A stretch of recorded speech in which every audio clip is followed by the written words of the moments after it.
Welcome to Sethu Chitra kitchen. கோதுமை புட்டு எப்படி பண்ணுறது அப்படின்ற வீடியோ தான் இது. இந்த வீடியோவை ஸ்கிப் பண்ணாமல் பார்த்தீங்கன்னா தான் உங்களுக்கு சில டிப்ஸ்லாம் தெரிய வரும். இதுக்கு வந்து ஆட்டா மாவு எடுத்திருக்கேன், அதாவது கோதுமை மாவு எடுத்திருக்கேன். எனக்கு என்ன அளவு தேவையோ அந்த அளவுக்கு நான் எடுத்திருக்கேன். உங்களுக்கு என்ன அளவோ அதை எடுத்துக்கோங்க. நான் ஒரு கப்பு எடுத்திருக்கேன்.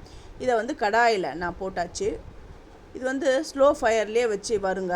இது எப்படி வறுபட்டுடுது அப்படின்னு தெரியணும் அப்படின்றவங்க ஃபஸ்ட்டு என்ன பண்ணுங்க, இந்த முந்திரி பருப்பு இருக்குது பாருங்கள், இது வெள்ளையாக இருக்குது பாருங்கள், இந்த முந்திரி பருப்பு இதை வந்து இந்த மாவில் போட்டு இருக்கேன். இந்த ஒயிட் கலர் வந்து அப்படியே ப்ரௌனிஷாக மாறிடும். அப்போது நீங்கள் தெரிஞ்சுக்கலாம் இந்த கோதுமை வறுபட்டுடுது அப்படின்னு சொல்லிட்டு. அதாவது இந்த பிகினர்ஸ்க்கெலாம் கொஞ்சம் ஹெல்ப்பாக இருக்கும். அதுக்கு தான் இந்த ஒரு டிப்ஸை நான் சொல்லியிருக்கேன். அந்த முந்திரி பருப்பு நல்லா வறுபட்டுடுது. நான் இப்போ எடுத்து காட்டுறேன் பாருங்கள். நல்லா சூடாக இருக்குது. இதாருங்க, நம்ம போட்டது ஒயிட் கலர். இப்போ பார்த்திங்களா லைட்டாக வறுபட்டுடுது பாருங்கள் இந்த முந்திரி பருப்பு. அப்போவே தெரிஞ்சுக்கலாம் இந்த கோதுமை மாவும் வறுபட்டுடுதுன்னு. இப்போ இந்த கோதுமாவை எடுத்துடணும். இன்னும் நீங்கள் வச்சிங்கன்னா அது வந்து காந்து போயிடும், அப்புறம் நல்லா இருக்காது புட்டு. அவ்வளோதான், நல்லா வறுபட்டுடுது, நல்லா வாசனையும் வருது. இப்போ எடுத்து இதை நல்லா ஆற விடணும்.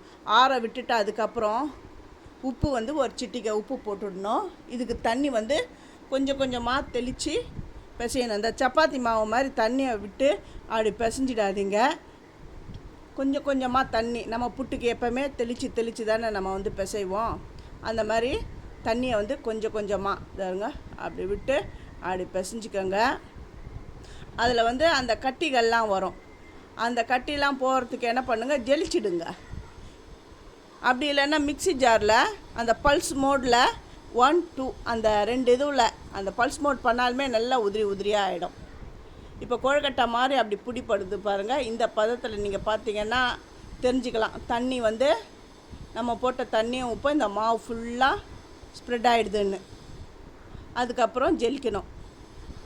இது ஜெலிக்க முடியாதுன்றவங்க நான் சொன்ன மாதிரியே மிக்சி ஜாரில் போட்டு அந்த பல்ஸ் மோடில் பண்ணி எடுத்துருங்க.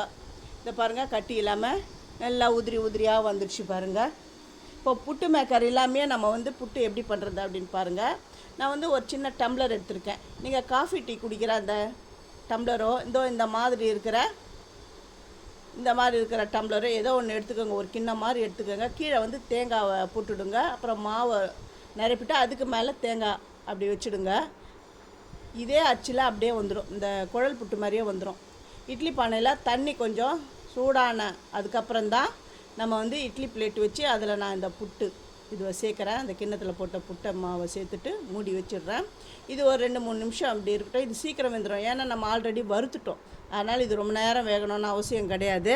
அந்த ஸ்டீம் வந்தாலுமே போதும். இப்போ பாருங்கள் நல்லா வெந்துடுச்சு.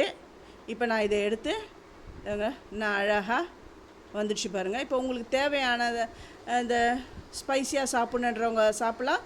இல்லை ஒரு சர்க்கரை போட்டு சாப்பிட்றேன், ப்ரௌன் சுகர் போட்டு சாப்பிட போகிறேன் அப்படின்றவங்க அது உங்கள் இஷ்டம்தான். ஃபஸ்ட்டு என்னுடைய வீடியோவை பார்க்குறவங்க சப்ஸ்கிரைப் பண்ணலைன்னா சப்ஸ்கிரைப் பண்ணுங்கள். ஆல் என்ற ஆப்ஷன் தொடுங்க. அப்போ தான் நான் போகிற ஒரு வீடியோவுடைய நோட்டிஃபிகேஷன் உங்களுக்கு காட்டும். உங்களுக்கு இந்த ரெசிபி பிடிச்சிருந்தால் லைக் பண்ணுங்கள், ஹைப் கொடுங்க. அப்புறம் உங்கள் ஃப்ரெண்ட்ஸுக்கும் நீங்கள் ஷேர் பண்ணுங்கள். இதேமாதிரி ஹெல்த்தியான ஒரு ரெசிபிஸ் செஞ்சு பார்த்துட்டு எப்படி இருந்ததுன்னு எனக்கு கமெண்ட் பண்ணுங்கள். தேங்க்யூ.